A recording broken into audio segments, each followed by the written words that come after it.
আসসালামু আলাইকুম। আজকে আমরা আলোচনা করব আমাদের ইন্টোরিয়াম প্রধান হিসেবে ডক্টর মোহাম্মদ ইউনূসের মুখে যে চাঁদের হাসি, ওই বিষয়টি নিয়ে আলোচনা করব।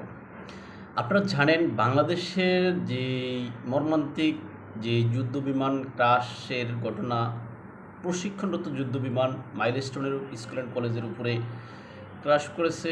ওই ক্রাশের পরে যেই বিভীষিকাময় বা যে মানবীয় পরিস্থিতির সৃষ্টি হয়েছে, তার পরিপ্রেক্ষিতে বাংলাদেশে কিন্তু শোক ঘোষণা করা হয়েছিল এবং ওই শোকের দিনেই মাইলস্টোন স্কুল অ্যান্ড কলেজ এবং এইচএসসি পরীক্ষার্থীরা দেশের ভিতরে উত্তরাতে যে পরিস্থিতির সৃষ্টি করেছেন এবং সচিবালয়ে এইচএসসি পরীক্ষার্থীরা যে পরিস্থিতির সৃষ্টি করেছেন, সব কিছুতে মনে হচ্ছে যেন আমাদের ইন্টোরিয়াম প্রধান ভীত হয়ে গিয়েছেন।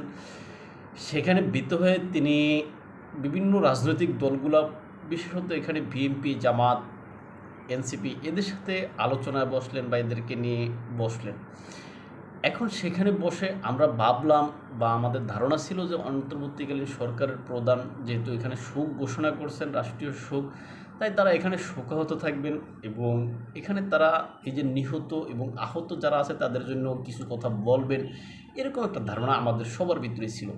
কিন্তু আদতে আমাদের ধারণাকে ভুল প্রমাণিত করে দিয়ে যে আমাদের ডক্টর মোহাম্মদ ইউনূস তিনি যেন শোকাহত নন, এটা তিনি বুঝিয়ে দিলেন তার হাস্যরসের মাধ্যমে। তিনি সেখানে হাস্যরস এবং তার কথার মাধ্যমে তিনি একদম ক্লিয়ার করে দিলেন বিষয়গুলো, যে তারা শোকাহত নন, এই বিষয়ে তারা ডোন্ট কেয়ার দেন ম্যানেজমেন্ট স্কুলের কলেজে যা হয়েছে এই বিষয়ে তারা আসলে ভাবতে চাচ্ছে না।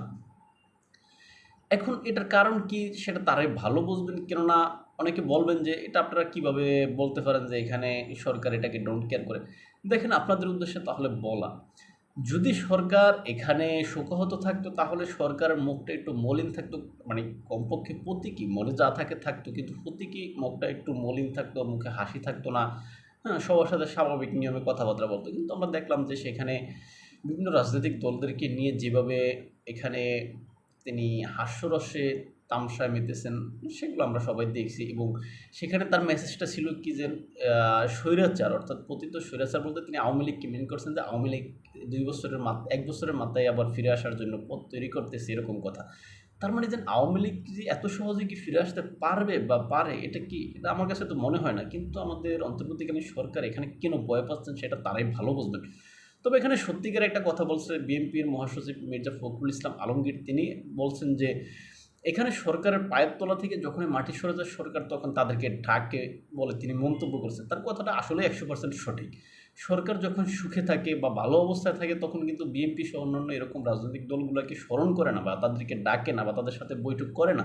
কিন্তু সরকার যখন বিপদ আসন্ন দেখে বা বিপদ আসতেছে মনে করে, তখন কিন্তু এদেরকে ডাকে। তাই এই হিসাবে বিএনপি মহাসচিবের কথাটা কিন্তু এখানে যৌক্তিক। আর আরেকটা বিষয় কিন্তু এখানে দেখবেন, এই যে এখানে সরকার যাদেরকে ডেকে নিয়ে গেছে, এই যে এখানে বিশেষত বিএনপির যে সমস্ত নেতাগুলা বা অন্যান্য দলের নেতাগুলা গিয়েছে, তারা এনসিপি বাদে, হ্যাঁ, তাদের সবার গলায় কিন্তু দেখবেন যে এই যে পরিচিতি কার্ড বা আইডি কার্ড সেটা কিন্তু ঝুলানো থাকে।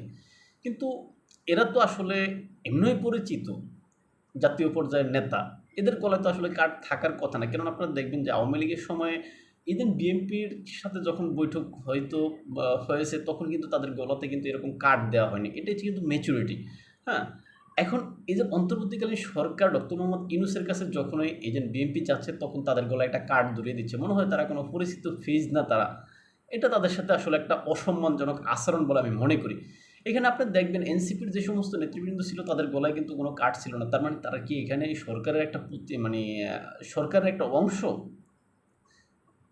তাহলে যদি সেটাই না হয় তাহলে তাদের গলায় কেন কার্ড থাকবে না? তারা তো কার্ড, তারাও তো এই যে বিএনপির এরকম যারা এত বছর বা এতবার রাষ্ট্র পরিচালনা করছে তাদের গলায় যদি কার্ড দিতে হয়, তাহলে এনসিপির গলায় তো 100% কার্ড থাকার কথা। তাহলে সেই এনসিপি কেন কার্ডবিহীন? সেখানে এই যে ফটো সেশনে আমরা তাদেরকে দেখি তাদের গলায় কারোরই কার্ড নাই। হ্যাঁ, এই বিষয়টা আসলে সরকার বিএনপিকে মানে এক প্রকার এখানে হেয় প্রতিপন্ন করতেছে মনে হচ্ছে আর কি, বিভিন্ন অ্যাঙ্গেলে। এখন এটা হয়তো বিএনপি বোঝে, আবার বোঝেও না বোঝার বাং ধরে থাকে।